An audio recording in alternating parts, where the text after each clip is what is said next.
देखो बच्चों, हम लोगों ने कल क्या सीखे थे? संविधान की आवश्यकता। कल हमने सीखे थे संविधान की आवश्यकता। आज हम सीख रहे हैं प्रशासन किसे कहते हैं। प्रशासन किसे कहते हैं ये आप लोगों को तो थोड़ा थोड़ा मालूम होगा कि प्रशासन मतलब का प्रशासन का मतलब क्या होता है।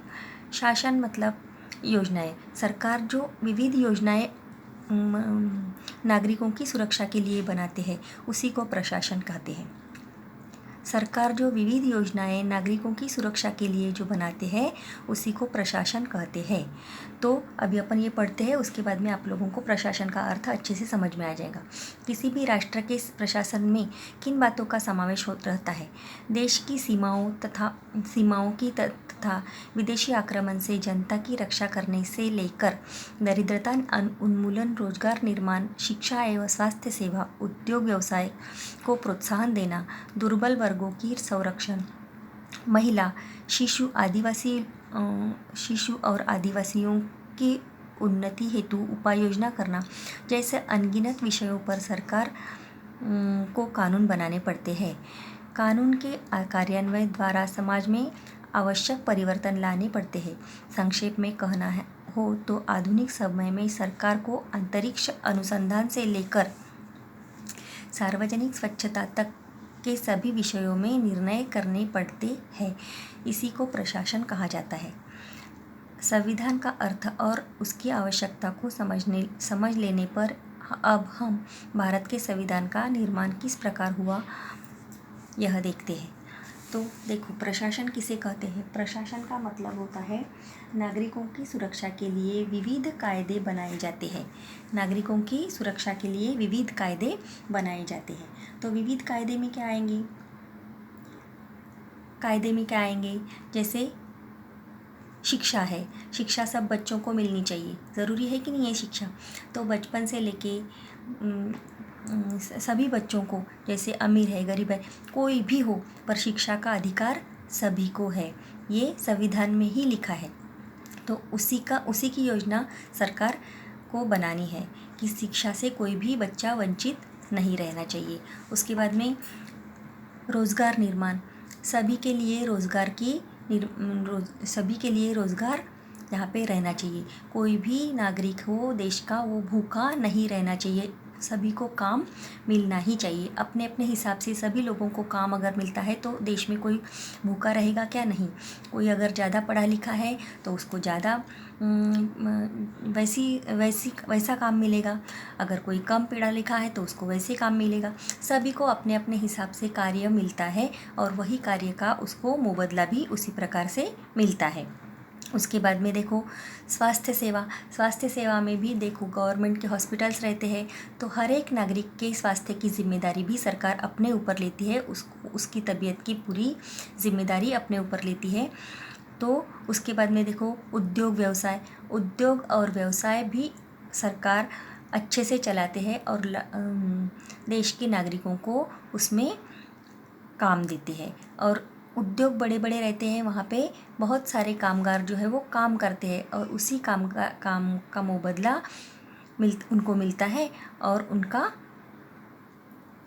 घर जो है वो उसी के ऊपर चलता है। इसलिए नागरिकों के संरक्षण हेतु जो भी कार्य करना पड़ता है वो कार्य कौन करता है? प्रशासन मतलब सरकार करती है। सरकार मतलब कोई एक आदमी है क्या? नहीं। सरकार मतलब एक आदमी नहीं रहता है। तो सरकार को चुन के देने का कार्य किसका है? नागरिकों का है।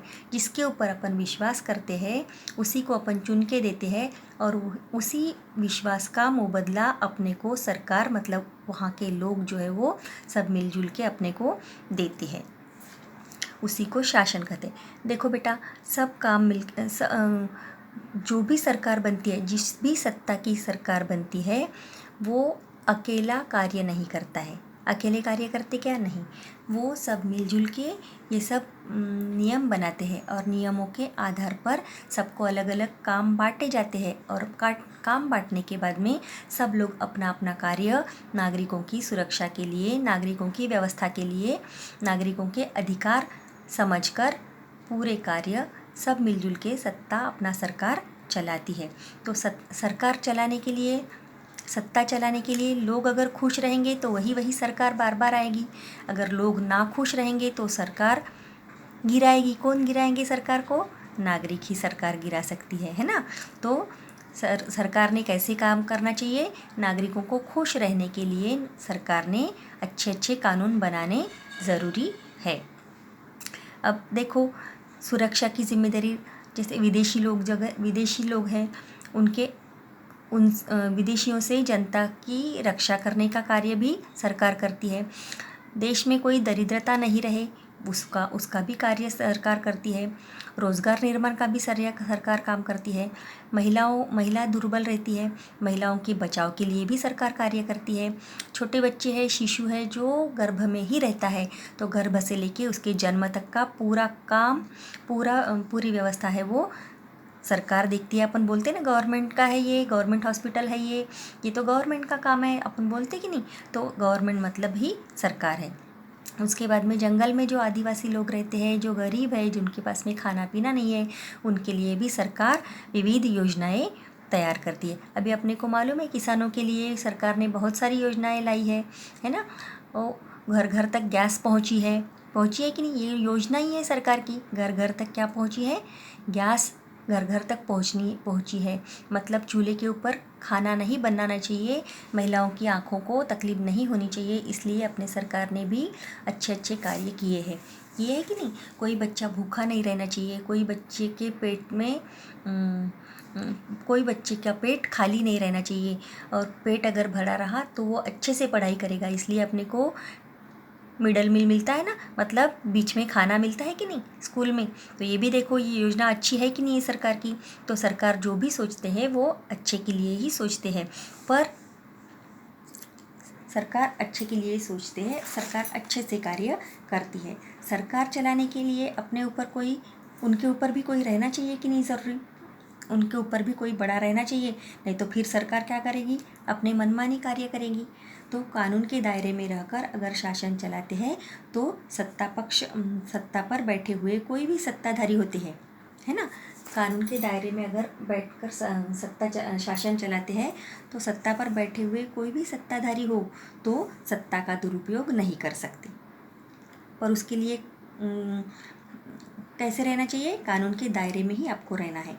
सरकार चलाने के लिए नागरिकों की सुरक्षा हेतु विविध कायदे बनाने पड़ते हैं।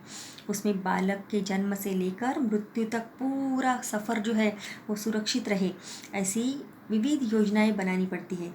तो देश में इतने नागरिक हैं, उन सब की जिम्मेदारी सरकार लेती है। तो हर एक के घर में जा के एक एक को समझाएंगे क्या? तू ऐसा कर, तू वैसा कर, तू ऐसा कर, नहीं। तो उसके लिए क्या करने पड़ते हैं? इनको योजनाएं बनानी पड़ती है, और वह योजनाएं सरकारी शासन के कानून दायरे में रहकर ही बनानी पड़ती है। और वो सभी के जो दस्तावेज है वो संविधान में लिखे रहते हैं कि किसके साथ में किस प्रकार के कानून अपने को बनाने हैं। ठीक है, यहाँ तक अपन आए। अब देखते हैं संविधान निर्माण की पृष्ठभूमि। भारत के संविधान निर्माण का प्रारंभ ईस्वी सन 1946 से ही हुआ। भारत में संविधान का निर्माण जो है वो अंग्रेज जब थे तभी से ही हुआ है। स्वतंत्र भारत का प्रशासन अंग्रेजों के कानून के अनुसार नहीं चलेगा। भारत स्वतंत्र हुआ, अंग्रेजों के कानून के अनुसार, भारतीयों द्वारा बनाए गए कानून के अनुसार चलेगा। भारत स्वतंत्र होने के बाद में सरकार कायदा जो है, कानून जो है वो भारतीय लोगों के अनुसार ही चलेगा। अंग्रेजों का यहाँ पे कुछ भी नहीं चलेगा। ऐसे कानून के अनुसार, भारतीयों के द्वारा बनाए गए कानून के अनुसार चलेगा। उसके बाद में इस बात के प्रति स्वतंत्रता आंदोलन के नेता आग्रही थे। स्वतंत्रता में जिन नेताओं ने भाग लिया था उन्होंने बोला था कि जब भारत में कानून बनेंगे वो भारतीयों के हिसाब से ही बनेंगे।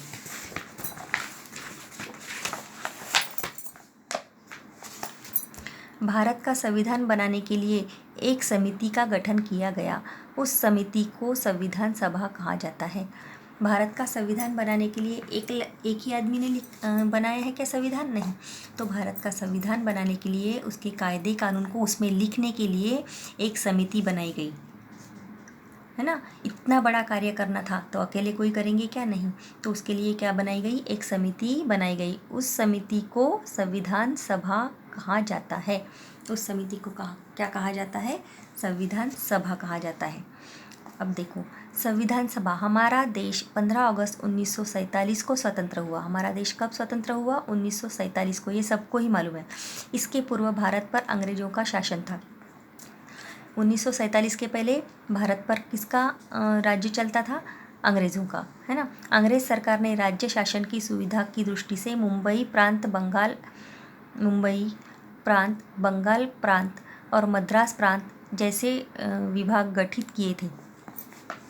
इन प्रांतों का प्रशासन वहाँ के जनप्रतिनिधि द्वारा चलाया जाता था। अंग्रेज सरकार ने क्या किया था, ये जो 3 प्रांत है, मुंबई, बंगाल और मद्रास, तो अंग्रेज़ों ने यहाँ का जो शासन है, यहाँ का जो प्रशासन है, यहाँ की व्यवस्था जो है, वहाँ के जनप्रतिनिधि मतलब जो जनता ने चुन के दिए हैं वो चलाएंगे, ऐसा वहाँ पे किया था। इसी भांति देश के कुछ हिस्सों का प्रशासन वहाँ के स्थानिक नरेश चलाते थे। उसी के प्रकार देश के कुछ हिस्से थे, कुछ भाग में वहाँ का प्रशासन कौन चलाते थे, वहाँ का नरेश मतलब वहाँ का राजा चलाते थे। वहाँ का राजा चलाते थे। इन क्षेत्रों को रियासतें कहते थे और उन रियासतों के प्रमुख को रियासतदार कहते थे। संविधान सभा में प्रांतों और रियासतों के प्रतिनिधियों का समावेश था। संविधान सभा में किसका समावेश था, संविधान सभा में ये रियासत जो नरेश थे मतलब राजा थे और रियासतदार के प्रतिनिधि जो थे, ये सभी लोगों का समावेश जो था वो संविधान के सभा में था। संविधान सभा में कुल 299 सदस्य थे। संविधान सभा में कितने लोगों की समिति थी, 299 सदस्य थे। वो 299 सदस्यों ने विचार विमर्श करने के बाद में संविधान तैयार हुआ है। सदस्य थे।